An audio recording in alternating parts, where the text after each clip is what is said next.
नमस्कार। कैसे हैं आप सब? आई जस्ट होप कि आप सब अच्छे होंगे। मैं डॉक्टर छाया, स्वागत है आपका आपके अपने यूट्यूब चैनल पर। तो जैसे हमने पिछली बार डिस्कस किया था अपने प्रीवियस वीडियो में कि इस बार हम मेंटल हेल्थ प्रोफेशनल्स के बारे में बात करेंगे कि इन सब में एक बेसिक डिफरेंस क्या होता है। तो काउंसलर हो गया, हमारा क्लिनिकल साइकोलॉजिस्ट हो गया, साइकोलॉजिस्ट हो गए, थेरेपिस्ट हो गए, साइकेट्रिस्ट हो गए। तो इनमें मेजर डिफरेंस क्या होता है? तो लोग पहले हमारे जो क्लाइंट्स होते हैं वो इन चीज़ों को लेके बहुत ज़्यादा कंफ्यूज्ड होते हैं। तो वो ये पूछते हैं कि डॉक्टर साहब इन सब में फ़र्क क्या होता है। तो मैं बताऊँ आपको, पहले इसी से शुरू करते हैं, पहले काउंसलिंग से शुरू करते हैं, ठीक है। तो काउंसलिंग का मतलब होता है, अगर मैं सीधी सरल भाषा में आप लोगों को समझाऊँ, किसी को समझाना, किसी को सांत्वना देना। तो हमारे माँ बाप बहुत अच्छे काउंसलर होते हैं, हमारे यार दोस्त हमारे बहुत अच्छे काउंसलर होते हैं, और हमारे जो वर्क प्लेस पे हमारे बॉस होते हैं, हमारे प्रोफेसर्स होते हैं, वो हमारी बहुत अच्छी काउंसलिंग करते हैं। तो फिर हमें क्या ज़रूरत पड़ जाती है? तो जो सर्टिफाइड जो प्रोफेशनल काउंसलर होते हैं ना, वो आपकी रूट कोज को ढूंढने में आपकी हेल्प करते हैं। कभी कभी क्या होता है कि क्लाइंट को खुद भी नहीं पता होता, इंसान को खुद नहीं पता होता कि आजकल ना मेरे को बहुत गुस्सा आ रहा है, आजकल मेरे को बहुत चिढ़ हो रही है, और आजकल मुझे बहुत रोना आ रहा है, और उनको उसका रीज़न नहीं पता होता। तो तब जो मेंटल हेल्थ प्रोफेशनल है, जो एक सर्टिफाइड काउंसलर है, वो आपकी हेल्प करता है। और जब आपकी रूट कोज तक आप पहुंच पाओगे, तभी तो आप किसी को समझा पाओगे ना कुछ। और अगर बच्चे हैं या आपकी हस्बैंड है, वाइफ है, वो सब कुछ आपसे नहीं बोल सकते, ठीक है। काउंसलिंग तो आप तभी करोगे ना जब सबसे सामने वाला कंफर्टेबल आपके साथ फील करे।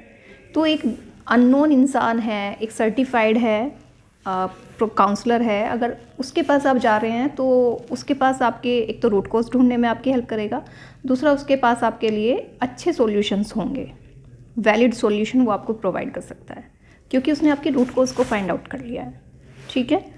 और ये क्वाइट नॉर्मल है किसी भी मेंटल हेल्थ प्रोफेशनल के पास जाना।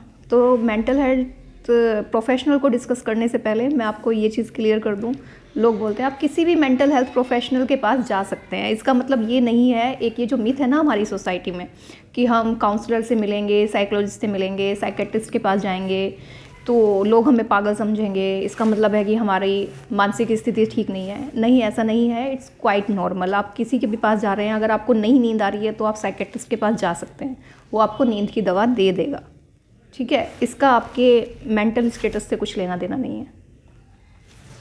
और आपको किसी भी सलाह की ज़रूरत है, ठीक है, शादी हो गई है, हस्बैंड वाइफ एक दूसरे को नहीं समझा पा रहे अपनी बातें, तो आप कपल काउंसलिंग लीजिए। तो कपल काउंसलिंग हो गई, चाइल्ड काउंसलिंग हो गई, इट्स अ मस्ट, ये तो नॉर्मल है आजकल, ठीक है। तो मेंटल हेल्थ प्रोफेशनल को आपका दिमाग ख़राब नहीं है, आप पागल नहीं हैं, उसके बिना भी आप जाके विज़िट कर सकते हैं। तो किसी भी प्रोफेशनल से आप मिल सकते हैं, ठीक है। पहले तो ये क्लियर कर दूँ। चलिए, अब काउंसलर के बाद, और जो काउंसलिंग है ना, आपको पता है हमारे सबसे बड़े काउंसलर किसको बोला जाता है, कौन है? जी, हमारे श्री कृष्ण हैं, क्योंकि Gita is all about counselling. तो काउंसलिंग हमने क्लियर कर दिया, और उसके बाद हम आ जाते हैं साइकोलॉजिस्ट पे। साइकोलॉजिस्ट वो लोग होते हैं जो अपनी जो पूरी पढ़ाई है, अपनी मास्टर्स, अपनी पीएचडी, अपनी एमफिल, अपना पूरा रिसर्च वर्क जो है वो साइकोलॉजी में कंप्लीट करते हैं, ठीक है। जो उनकी पढ़ाई होती है वो साइकोलॉजी की होती है। फिर हमारे क्लिनिकल साइकोलॉजिस्ट, और इसमें भी बहुत सारी अलग अलग ब्रांचेज हैं। कॉग्निटिव साइकोलॉजिस्ट हो सकते हो, आपने सोशल साइकोलॉजी में पढ़ाई की है तो आप सोशल साइकोलॉजिस्ट हो सकते हो, ठीक है। फिर यहीं से लोग प्रोफेसर बन जाते हैं, और कुछ लोग मेंटल हेल्थ प्रोफेशन में आ जाते हैं हम लोगों की तरह। उसके बाद आते हैं क्लिनिकल साइकोलॉजिस्ट, वो भी सेम चीज़ है, लेकिन जो अपनी पीएचडी करेंगे, जो उनका रिसर्च वर्क होगा वो क्लिनिकल में होगा, हॉस्पिटल सेटअप्स में होगा, ठीक है। उनको दवाइयों की ज़्यादा नॉलेज होगी, उनको किस किस पेशेंट को कितनी डोज देनी है उसकी एक नॉलेज होगी, ठीक है। तो वो हो गए आपके साइकोलॉजिस्ट। फिर थेरेपी पे आ जाते हैं। कॉग्निटिव थेरेपी है, बिहेवियर थेरेपी है, कॉग्निटिव बिहेवियर थेरेपी है, सीबीटी। तो वो इसके ऊपर अपना जो है ना स्पेशलाइजेशन इसमें करते हैं, तो वो थेरेपिस्ट होते हैं। उसके बाद आ जाते हैं साइकेट्रिस्ट। साइकेट्रिस्ट क्या होते हैं कि वो एमबीबीएस डॉक्टर होते हैं, लेकिन जो अपनी एमडी है, जो 2 साल की जो पढ़ाई होती है, वो साइकोलॉजी में पूरी कर लेते हैं, ठीक है। अब आप पूछेंगे कि डिफरेंस तो पता चल गया, लेकिन हमें कब किसके पास जाना है, ये कैसे पता चलेगा? तो देखिए, अगर आपको कोई मेंटल हेल्थ, ये बहुत क्लियर हो गया होगा अब आप लोगों को, बहुत सारे लोगों को तो बहुत क्लियर हो गया होगा कि अगर सच में आपको दिक्कत है, आपको डिप्रेशन है, तो वो आपको दवाई तो लेनी ही पड़ेगी।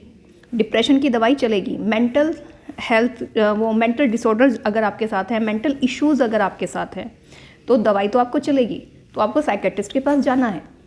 अब ये डिपेंड करता है कि सिर्फ दवाइयों से आपका काम चल जाता है। आपका साइकेट्रिस्ट भी आपकी काउंसलिंग कर सकता है, आपको प्रोफेशनल काउंसलर की ज़रूरत नहीं होगी, ठीक है। आपका थेरेपिस्ट भी आपकी काउंसलिंग कर सकता है, लेकिन डिपेंड करता है, ठीक है, डिपेंड करता है कि आपकी स्थिति कैसी है। तो ये पर्सन टू पर्सन वेरी करता है, और कभी कभी दवाइयों से ही काम चल जाता है। तो अगर नॉर्मल चीज़ें हैं, जब तक चीज़ें नॉर्मल है कि लड़ाई हो गई है, हस्बैंड से नहीं बन रही, वाइफ आपकी बातें नहीं समझ रही, बच्चा आपकी बातें नहीं समझ रहा, वो पढ़ाई में ध्यान नहीं दे रहा, तो आप काउंसलर के पास जाइए। फिर आपको थेरेपिस्ट की कोई ज़रूरत नहीं है, साइकेट्रिस्ट की कोई ज़रूरत नहीं है। तो हमारे पास जो पेशेंट आते हैं, हमारा पूरा पैनल है, ठीक है। ये सारे मेंटल हेल्थ प्रोफेशनल एक दूसरे के साथ मिल के काम करते हैं। सभी की आपको ज़रूरत पड़ती है। हो सकता है 2 महीने के लिए आपको काउंसलिंग की ज़रूरत पड़े, उसके बाद ना पड़े, या 2 महीने के लिए आपको सिर्फ साइकोलॉजिस्ट की ज़रूरत है पहले, ठीक है। तो ये हम पेशेंट की हिस्ट्री पे डिपेंड करता है।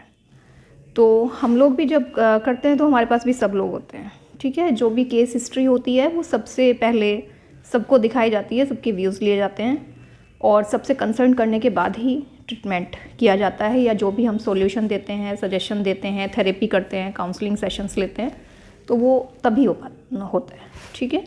तो सब लोग आपको एक ही छत के नीचे मिल जाते हैं। और स्पेशली जो लोग मुजफ्फरनगर, मेरठ से मेरे को देख रहे हैं, ठीक है, छोटे कस्बों से मुझे देख रहे हैं, उनके लिए थोड़ा बेनिफिशियल है कि उनको सब एक ही छत के नीचे यहाँ प्रोवाइड हो जाएगा। नहीं तो उनको मेरठ भागना पड़ेगा, ठीक है। बड़ौद के लोग हो गए और आसपास के गांव के लोग हो गए।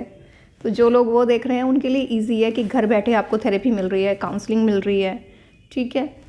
और साइकेट्रिस्ट आप अपने यहाँ का भी कोई रख सकते हैं, हम उसको एक बार क्रॉस चेक कर लेंगे, एक सेकंड रिव्यू हमारे पास हो जाता है। तो ये था आज का वीडियो। आई जस्ट होप कि मैंने क्लियर किया हो। आने वाले जो वीडियोज़ होंगे उसमें हम डिप्रेशन के बारे में और चीज़ों के बारे में बात करेंगे, ठीक है। बच्चों के बारे में बात करेंगे, थेरेपी किस तरीके की होती है उनके बारे में बात करेंगे। आई जस्ट होप कि आपसे रेजोनेट हुई हो, और अगर रेजोनेट हुई है तो प्लीज़ लाइक कीजिए, चैनल को सब्सक्राइब कीजिए और लोगों से शेयर कीजिए। एंड आपको जल्दी अगली वीडियो में मिलते हैं। तब तक आप सब लोग स्वस्थ रहें, मस्त रहें और व्यस्त रहें। धन्यवाद।